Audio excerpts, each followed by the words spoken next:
ይበልጥ ውጤታማ ለመሆን በየቀኑ የምንጠቀምበት ኤአይ የሰውን ልጅ የአእምሮ አቅም እያዳከመ ቢሆንስ? ሰላም ለሁላችን፣ ይህ የታክር ዩቲዩብ ቻናል ነው። ዛሬ ኤምአይቲ እና ሃርቫርድ ዩኒቨርሲቲዎች ኤአይ በሰው ልጅ አእምሮ ላይ ሊያስከትል ስለሚችለው ጉዳት ይዘውት የወጡትን አሳሳቢ የጥናት ጽሑፍ እንመለከታለን። መጨረሻ ላይ ወሳኝ መፍትሄዎችን ስለምንዳሰስ እስከ መጨረሻው አብራችሁን ሁኑ።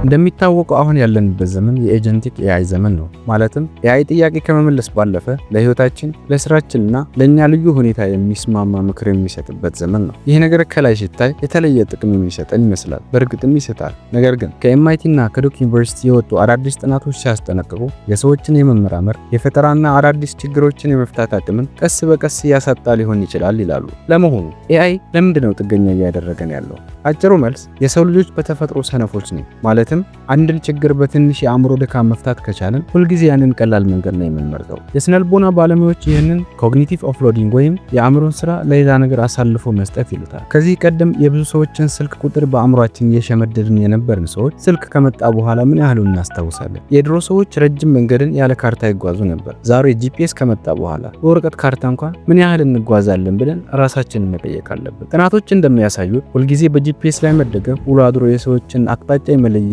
ሁኔታ ያዳክመዋል። ምክንያቱም ጂፒኤስ ስንጠቀም መንገዱን የምንመራ ንቁ አሽከርካሪዎች መሆናችን ቀርቶ ዝም ብለን የምንከተል ተሳፋሪ ስለምንሆን ነው። ኤአይ ደግሞ አቅጣጫ የመለየት ብቃታችንን ብቻ አይደለም እየወሰደ ያለው፣ ዋናውን የአእምሯችንን የመወሰን የመፍጠርና ነገሮችን በሂሳዊ አይን የመመልከት አቅማችንን ጭምር ነው። በእውቀት ስራ ላይ በተሰማሩ ከ300 በላይ ሰራተኞች ላይ የተደረገ ጥናት እንደሚያሳየው በኤአይ ላይ ከመጠን በላይ የተደገፉ ሰራተኞች በስራቸው ወቅት ነገሮችን በጥልቀት የማሰብና የመመርመር አዝማሚያቸው በእጅጉ ቀንሶ ተገኝቷል።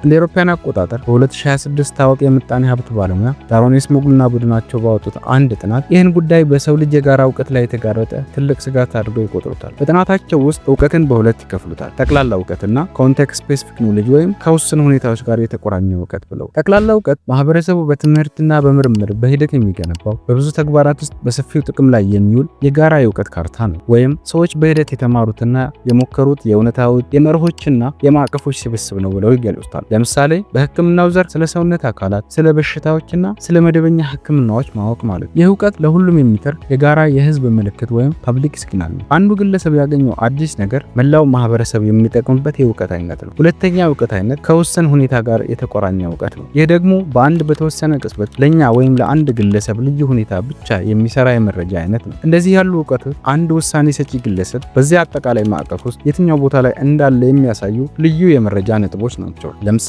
በህክምና ውስጥ የአንድ በሽተኛ ልዩ የህመም ምልክቶች፣ አካላዊ ሁኔታና የህክምና ታሪክ ማለት ነው። ይህ እውቀት ከምናውቃቸው የበሽታ ምልክቶች የዚህኛው ታካሚ ከየትኛው እንደሚመደብና ምን አይነት ህክምና እንደሚያስፈልገው መለየት የሚያስችለን የእውቀት አይነት ነው። ይህ ኮንቴክስት ስፔሲፊክ ኖሌጅ ከግለሰቡ ሁኔታ ጋር ብቻ የተያያዘ ስለሆነ ልክ እንደ ጠቅላላ እውቀት ለማህበረሰቡ ተከማችቶና ተላልፎ አይቆይም። ታዲያ በሁለቱ እውቀቶች መካከል ያለው ትስስር ምንድን ነው ካልን የዚህ ጥናት ዋናው ነጥብ እዚህ ላይ ነው። እነዚህ ሁለቱ እውቀቶች ትክክለኛ ውሳኔ ለመስጠት አንዳቸው ሌላኛቸውን የሚያግዙ ወይም ኮምፕሊመንት የሚያደርጉ ናቸው። አንዱ ያሌላው ፍጹም ዋጋ የለውም። ለምሳሌ ስለ እያንዳንዱ የፋይናንስ መሳሪያ ሰፊ ጠቅላላ እውቀት ያለው ሰው ስለ ራሱ የገንዘብ ሁኔታ የተወሰነ እንኳን እውቀት ከሌለው ያ እውቀት ምንም ጥቅም አይኖረውም። ምክንያቱም የትኛው መሳሪያ ወይም የትኛው ምርት ከሱ ፍላጎት ጋር እንደሚሄድ ማወቅ አይችልም። ወይም ሐኪሙ የበሽተኛውን ምልክቶች ቢያይም እንኳ ከጀርባው ያለው ትክክለኛው የህክምና ሳይንስ ግንዛቤ ከሌለው ውጤታማ ህክምና መስጠት አይችልም። ስለዚህ ጠቅላላ እውቀት የሰውን ጥረት ያገዛል። ስለ ዓለም የበለጠ ባወቅን ቁጥር የምናደርገው ጥረትና ስራ ይበልጥ ፍሬያማ ይሆናል። አደገኛው ነገር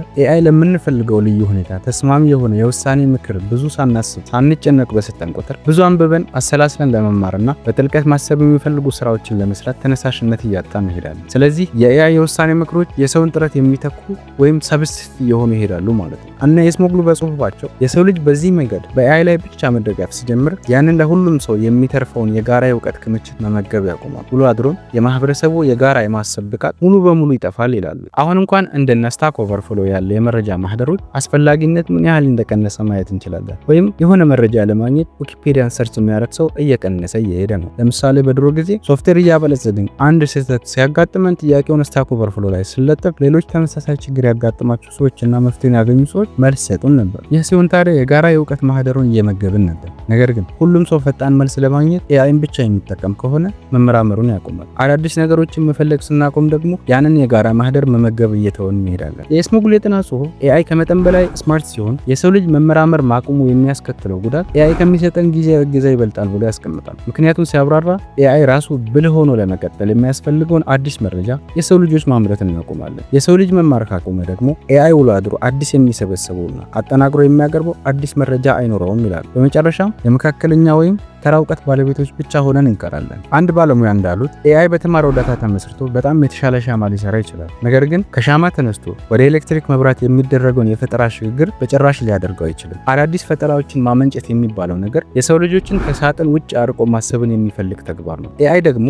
በለመደው ተመሳሳይ የመረጃ መዋቅሮችን መለየት ወይም ፓተርን ሪኮግኒሽን ላይ የተመሰረተ በመሆኑ ይህንን ሊያደርገው አይችልም። ከተጨባጭ ህይወት በሳይንሳዊ መንገድ የተገኙ የኤአይ ተጽዕኖችን ብንመለከት በሕክምናው ዘርፍ በፖላንድ በሚገኙ ሐኪሞች ላይ በተደረገ ጥናት ኤአይን በስራቸው ላይ መጠቀም ከጀመሩ ከ3 ወራት በኋላ ብቻ ያለ ኤአይ እገዛ የካንሰር እብጠቶችን የመለየት ብቃታቸው በ6% ቀንሶ ተገኝቷል። በአእምሮ ስንፍና በኩል የኤምአይቲ ተመራማሪዎች ሰዎች ድርሰት በሚጽፉበት ጊዜ አእምሯቸውን በማሽን ሲመረምሩ ኤአይን የተጠቀሙ ሰዎች ድርሰትን በራሳቸው ከጻፉት ሰዎች ይልቅ በአእምሯቸው ውስጥ ያለው የነርቭ ትስስር እጅግ የላላና የደከመ ሆኖ አግኝተውታል። በፈጠራው በኩል ኤአይን ተጠቅመው የጻፉ ጸሐፊዎች መረጃ ለመፈለግ ጥቂት ጊዜ የወሰዱ ሲሆን የጻፉት ማጠቃለያም አጭርና ዝርዝር መረጃ የሌለው ሆኖ ተገኝቷል። አንባቢዎችም የእነሱን ምክረ ሀሳብ ራሳቸው አንብበው ጥናት ካደረጉት ጸሐፊዎች ይልቅ አነስተኛ ዋጋ ያለውና እምነት የማይጣልበት ሆኖ አግኝተውታል።